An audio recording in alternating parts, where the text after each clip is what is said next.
saludar al taller de poesía del Hospital Moyano ya es de entrada emocionarse, porque si la poesía es la mirada más penetrante del humano en un mundo no humano, cuando la poesía tiene lugar en semejante espacio, donde más allá de todas las posibilidades y esfuerzos de muchos, también es cierto que sigue siendo un lugar abandonado de estas tierras y de estos cielos. O sea que si en ese espacio donde la esperanza muchas veces se fuga, la poesía vive, nadie tiene derecho a queja en el mundo de las rejas afuera. Nos ayudan a seguir vivos y enteros los que hacen poesía en ese taller. ¿Tu nombre? Quien les habla es Vicente Citolema. Ahí está, eso faltaba, el nombre, Vicente Citolema. Si vos le tuvieras que contar a las chicas del taller algo sobre Vicente Citolema, si vos te tuvieras que presentar, ¿qué les contarías? Bueno, que soy un hombre que cumplió 70 años, que escribe poesía desde los 15 y que precisamente esta mañana también escribí un poema, que he buscado la belleza y la justicia toda mi vida, que no las he encontrado, pero que buscarlas ya fue importante, y que resistan, que estando allí son muy útiles. Quizás suene como a un consuelo torpe y pobre, pero lo digo desde lo profundo de mi alma. Mantener el amor por la poesía en condiciones realmente difíciles es un bien para la poesía, es un bien para el que lo hace y es un bien para todos, aunque muchos no sean conscientes de la situación. A ver, contanos un poco de eso, porque recién decías unos flamantes 70 años, entonces, ¿cuál es el camino que podrías contarles que recorriste en estos 70 años flamantes? Bueno, es un camino largo, sin quejas, pero también duro. He conocido el exilio, la censura, por enfrentar a las dictaduras que hubo en nuestro país, desgraciadamente bastantes años. Fui expulsado de la universidad como docente, cerraron revistas de cultura que dirigí, censuraron mis libros, sufrí ataques, tuve que vivir muchos años en el exilio, pero volví al país, sigo enseñando en universidades, en escuelas de psicología social, sigo dando clases de terapia por el arte, sigo visitando lugares bastante difíciles para el ser humano, como puede ser un hospicio, una cárcel, un asilo para ancianos, o esos depósitos donde los chicos con drogas son hacinados y no cuidados, y siempre detrás de lo mismo, la fraternidad y el amor humano, enfrentando a los poderes, que en cada tiempo siempre hay un poder ligado con la muerte, con la injusticia, con la explotación de los más débiles, y creyendo siempre que el mundo se puede cambiar por más difícil que sea, y no va a haber nunca un cambio real y profundo si en ese cambio no está presente el amor y lo más importante de la existencia humana, que insisto, al menos para mí, fue y sigue siendo la poesía. Vicente, hablabas de persecuciones, de dictaduras, de exilio. Entonces, ¿cuáles serían las cosas que vos creés que te ayudaron como para sobrellevar todo eso? Precisamente mi confianza absoluta en la criatura humana, viendo el mundo lo que es. No puedo imaginar que este sea el único destino, ni la única posibilidad de vida. Sé que es difícil cambiar el mundo, sé que es más difícil aún para los que lo sufren, en condiciones más estrictas todavía, la injusticia del mundo, como pueden ser los internos de un hospital psiquiátrico, pero también es cierto que nunca he abandonado la esperanza de construir otro mundo. Como alguna vez dijera el poeta Paul Eluard, existe otro cielo, pero está en la tierra. Y viva para ese lugar, en mis pensamientos pensaba, ¿cómo es ese mundo ideal que Vicente Citolema sueña, piensa? ¿Qué habría que hacer? ¿Qué le falta? ¿Cuál sería la tarea? En primer lugar, terminar con la pobreza. Yo creo que en nuestra época el núcleo de la maldad está asentado en la producción y reproducción de la pobreza material y la pobreza espiritual. Creo que existiendo la pobreza como se conoce en nuestro país, es imposible hablar de justicia, de fraternidad, de amor, de belleza, y sin embargo, y a pesar de todo, la seguimos buscando, cada uno con sus posibilidades, en el lugar que le toca vivir. También es cierto que a veces uno se cansa, se descorazona, pero apenas uno sale otra vez al mundo y ve como tanta gente, a pesar de las dificultades cotidianas, sigue luchando por un mundo mejor, uno se reconforta y siempre nos queda la posibilidad de leer un poema, de escuchar una sinfonía, de ver un cuadro. El arte sigue siendo el gran remedio para la tristeza y la melancolía. Vicente, recién nos contabas también de un poema que escribiste hoy. Entonces, ¿cómo es ese poema? ¿De qué va el poema que escribiste hoy? Yo de acá salgo corriendo, me tomo un avión y tengo que ir a un acto que se hace en Córdoba. Ese acto es una reflexión de intelectuales sobre el poder y las relaciones con la política y la cultura. Y me pidieron si podía recordar al historiador Alberto Lapola y al filósofo León Rosisner, que han muerto este año y que en unas jornadas que se hicieron años atrás habían asistido a este encuentro. Entonces me mandaron un mail si yo podía decir algunas palabras hoy, aunque sea tarde, y mañana que sigue la jornada.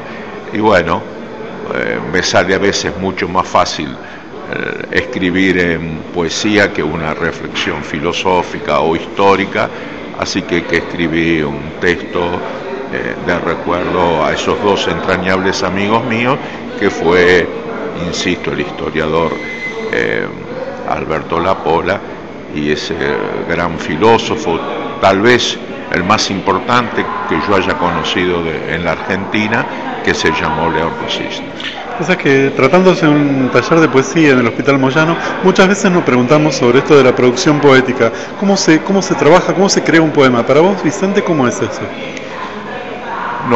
No hay fórmulas. Yo estoy como escindido. Cuando reflexiono, que lo hago bastante, utilizo la memoria, la razón, las lecturas, construyo, diríamos, desde una lógica. Cuando me dejo llevar por el mundo poético, es como si alguien me dictara. Ahí cierro los ojos y las palabras fluyen. Tengo conciencia de que me siento y ahí automáticamente sucede, o fluye o no fluye.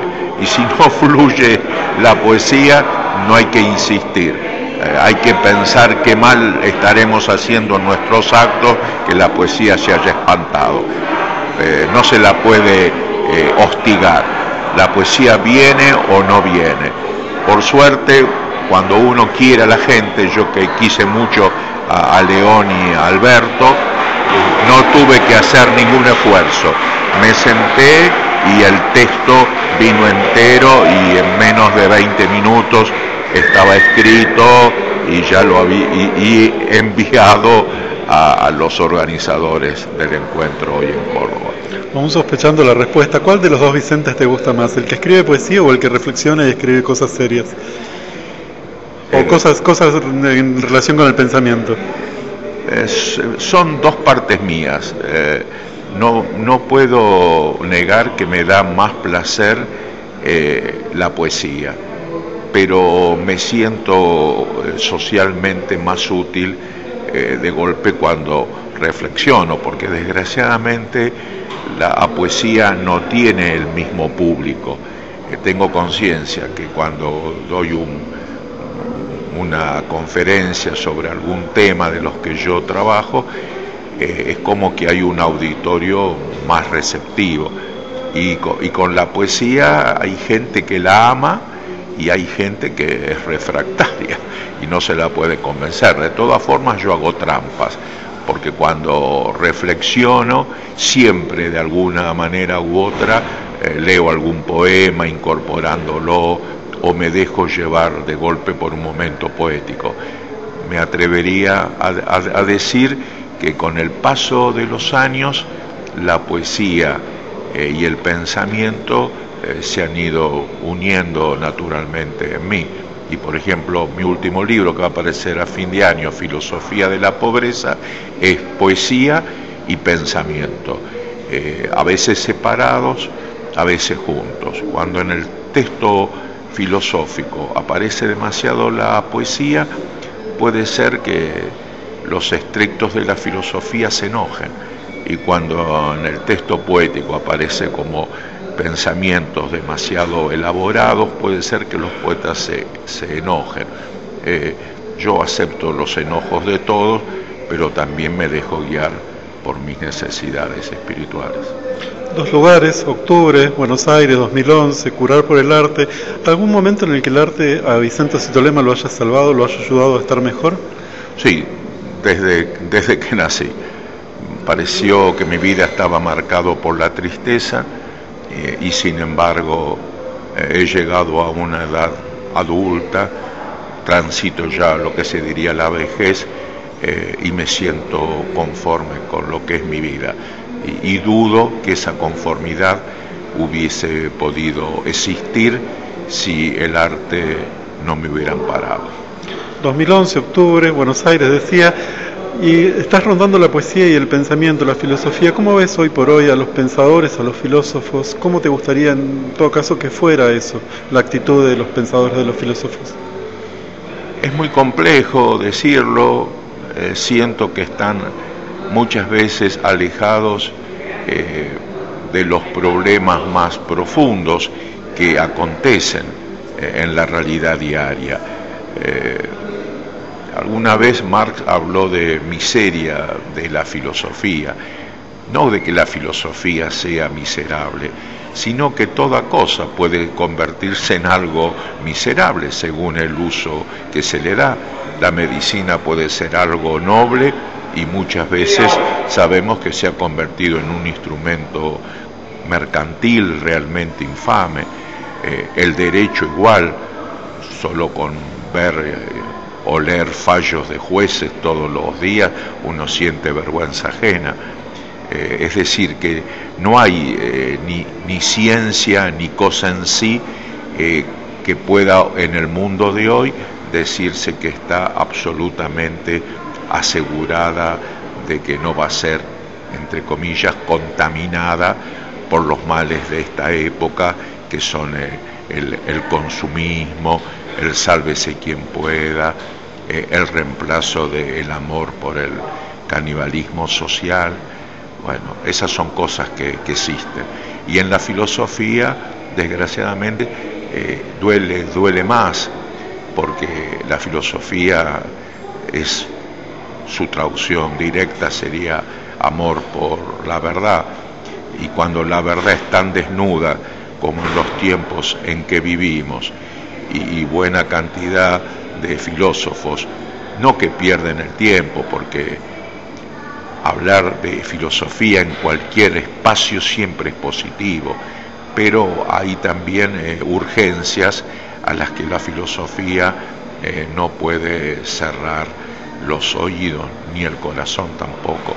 Y yo pienso que hay temas profundos de la realidad social de hoy que no los veo vigentes ni en los discursos académicos, filosóficos, ni tampoco en la currícula de la carrera de filosofía, donde no es que se enseñan cosas que no están bien, porque todo lo que se enseña de filosofía es siempre útil, pero sí faltan cosas. Entre otras cosas faltan preparación para que los jóvenes filósofos no vivan al margen del sufrimiento cotidiano. Si la filosofía se escinde del dolor social, no es bueno ni para los que sufren ese dolor ni para los que hacen filosofía. Muchas veces el taller de poesía del Hospital Moyano se ve cruzado por Jacobo Fichmann. Habrás hablado muchas veces de él, pero ¿qué nos contarías? ¿Qué te acercaba? ¿Qué contarías como destacable de Jacobo Fichmann como persona y como poeta? Bueno, es que es un compendio de todas las cosas que de alguna forma dije.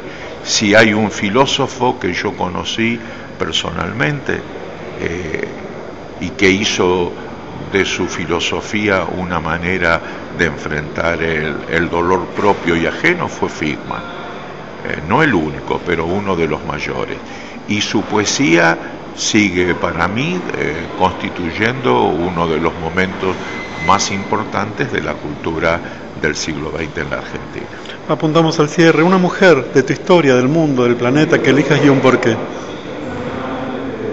En la Argentina me resulta imposible ser argentino y no hablar de Eva Perón.